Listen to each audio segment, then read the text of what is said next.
माघ मास के कृष्ण पक्ष की सटतीला एकादशी की कथा।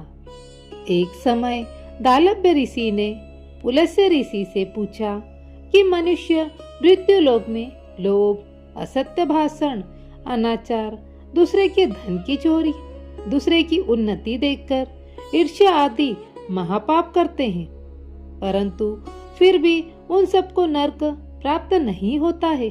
सो क्या कारण है? वह कौन सा अल्पदान या पुण्यदान करते हैं? इस पर पुलस्त्य ऋषि बोले, हे महाभाग, आपने मुझसे अत्यंत गंभीर प्रश्न पूछा है। माघ माह के आने पर मनुष्य को स्नान आदि से शुद्ध रहना चाहिए और इंद्रियों को वश में करके तथा काम, क्रोध, लोभ, मोह, ईर्ष्या, अभिमान आदि त्याग कर भगवान का स्मरण करना चाहिए। उसको हाथ पैर धोकर पुष्प नक्षत्र में गोबर, कपास, तिल मिलाकर कंडे बनाना चाहिए।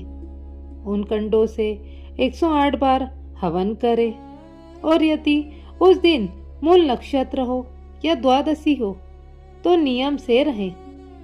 स्नान आदि से नित्य क्रिया से शुद्ध होकर भगवान की पूजा कीर्तन करना चाहिए।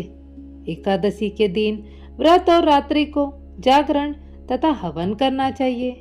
उसके दूसरे दिन धूप, दीप, नैवेद्य से श्री कृष्ण भगवान की पूजा कर खिचड़ी का भोग लगाना चाहिए।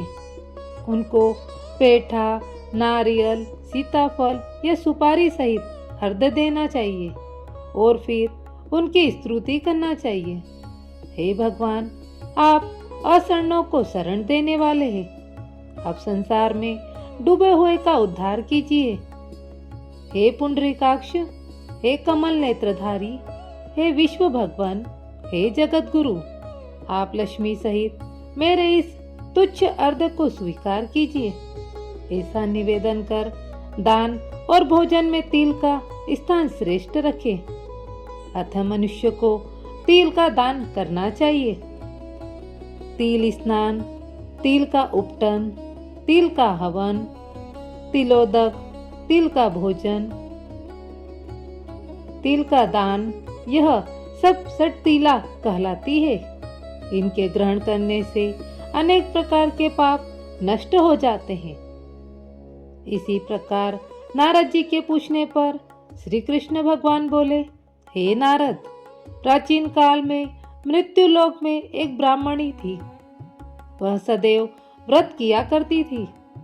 एक समय वह 1 माह तक व्रत करती रही। इससे उसका शरीर अत्यंत दुर्लभ हो गया। उसने कभी भी देवताओं तथा ब्राह्मणों को धन तथा अन्नदान नहीं किया था।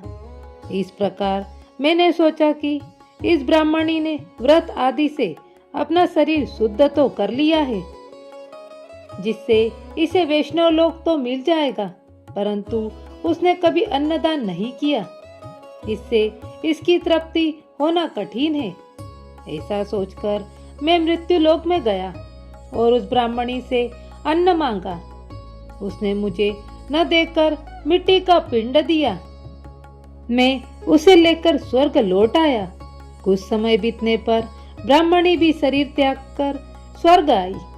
व्रत पिंड के प्रभाव से उसे एक ग्रह तो मिला, परंतु उसने अपने घर की वस्तुओं से शून्य पाया।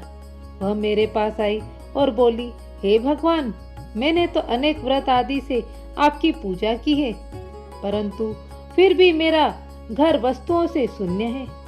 मैंने कहा, तुमने कभी किसी वस्तु का दान नहीं किया। अब तुम अपने ग्रह को जाओ। देव स्त्रियां तुम्हें देखने आएगी। तुम उनके सटतीला एकादशी का पुण्य और विधि से सुनकर ही अपने घर का द्वार खोलना। भगवान के ऐसे वचन सुनकर वह अपने घर को गई और देवता स्त्रियां आकर द्वार खुलवाने लगी। तब ब्राह्मणी बोली कि सटतीला एकादशी का महत्व कहो। उनमें से एक देव स्त्री बोली, सुनो, मैं कहती हूँ। जब उसने सटतीला एकादशी का महत्व सुना दिया, तब उसने द्वार खोला। ब्राह्मणी ने भी स्त्रियों के कहे अनुसार सटतीला का व्रत किया और इसके प्रभाव से उसका ग्रह धन धान्य भरपूर हो गया। अतः मनुष्य को सटतीला एकादशी का व्रत करना चाहिए। इससे मनुष्य को जन्म जन्म में आरोग्यता प्राप्त होती है और दरिद्रता नष्ट हो जाती है।